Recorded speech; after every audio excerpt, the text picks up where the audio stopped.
You know, every year when the week of Thanksgiving rolls around, I swear the whole world shifts into this different kind of energy. It's like everyone collectively decides, all right, it's time to be grateful, cook enough food to feed a small army, and pretend we're all perfectly calm and in control. And meanwhile, the rest of us are just trying to keep up with work, make sure we've got the right ingredients, and pray we didn't forget to take the turkey out of the freezer again. So today, I wanted to sit down with y'all and talk a little about this week, Thanksgiving week, and what it really means in midlife. The gratitude, the expectations, the pressure, the memories, the perfection we keep trying to chase even when we know better, and the grace we can actually give ourselves if we pause long enough to receive it. And before I get into it, yes, you can see behind me that Christmas explosion. But again,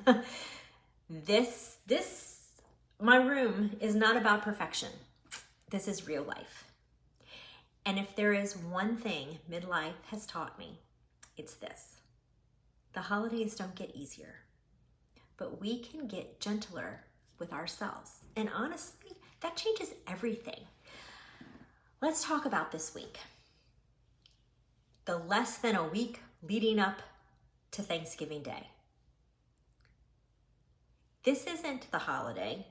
This is the warm-up, the pregame, the moment where you look around your house and suddenly see everything that needs cleaning, every cobweb, every dusty corner, that stack of mail you've been ignoring since August, and something about this week awakens that familiar little voice in our head, Miss Perfect Holiday Planner, telling us, well, everything has to look its best.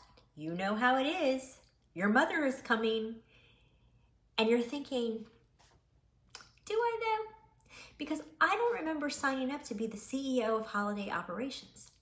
But that pressure is real, especially in midlife, because we're the glue, we're the planners, we're the emotional barometers. We're the ones holding everyone's schedules, preferences, food allergies, and drama histories in our heads like some kind of festive CIA agent.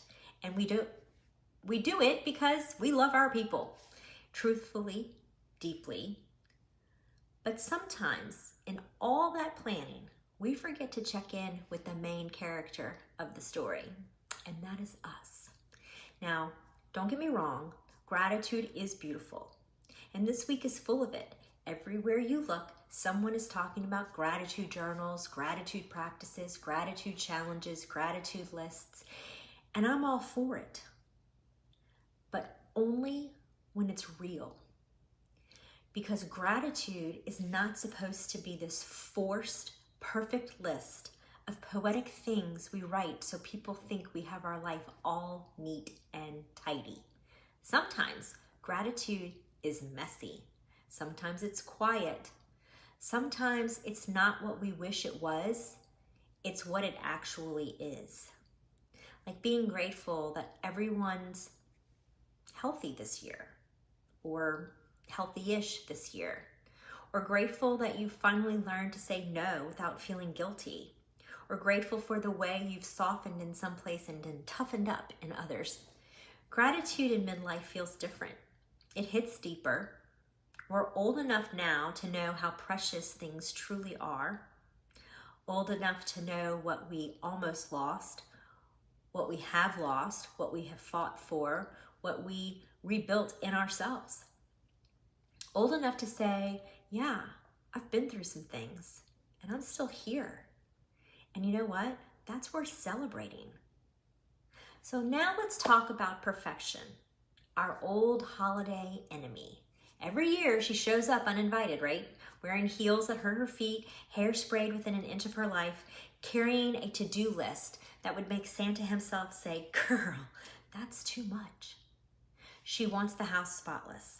She wants the table to look like a magazine cover. She wants the kids happy the partner engaged, the food perfect, the timeline flawless, and not a single emotion out of place.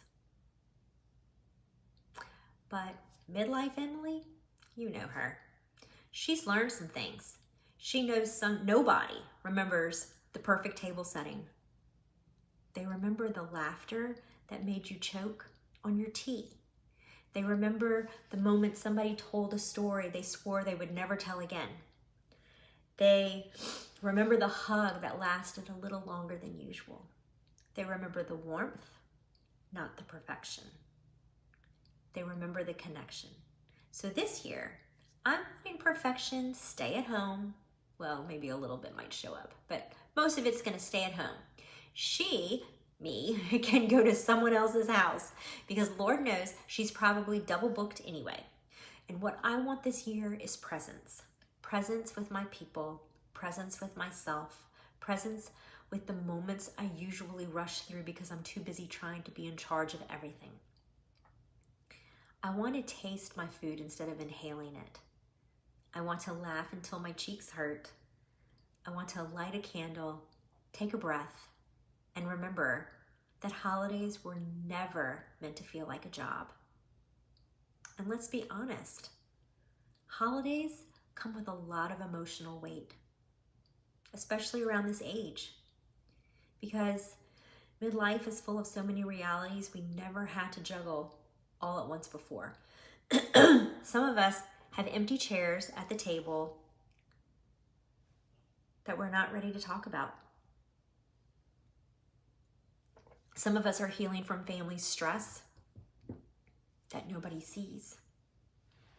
Some of us are trying to keep traditions alive while also creating new ones. Some of us are exhausted. I don't know what is happening with this piece of hair, but some of us are exhausted and don't want to admit it. And sometimes gratitude and grief sit at the same table, and that's okay. Both can exist. Both are human, both are real. So if this week brings up mixed emotions, that doesn't mean you're doing anything wrong. It means you're alive. It means you're evolving. It means you feel deeply, and that's a strength, not a weakness. So here's what I'm choosing this year. And if any of this speaks to you, feel free to borrow it. Number one, I'm lowering the bar. Yes, on purpose. Nobody's grading your holiday performance. Give yourself one thing that's just for you. A walk, a quiet coffee, a long shower, a moment to breathe. Number three, stop apologizing for not doing it all. You're human, not a holiday robot.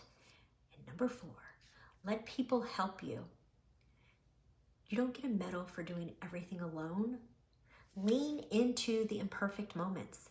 They're the best ones, because when you look back years from now, you won't remember the menu. You'll remember the feeling. So as we step into this Thanksgiving week together, at least here in the United States, here's what I'm holding close.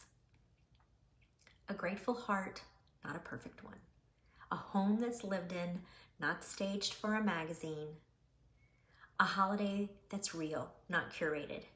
And a version of myself who is still growing, still healing, still learning to take up space without apology. This week, I hope you give yourself room to feel what you feel, to be grateful in whatever way feels natural, to let some things slide without guilt, to laugh a little more and overthink a little less, and to remember that the holiday was never supposed to be perfect. It was supposed to be lived. I am so grateful for each and every one of you here, and I am wishing you and yours a very happy Thanksgiving.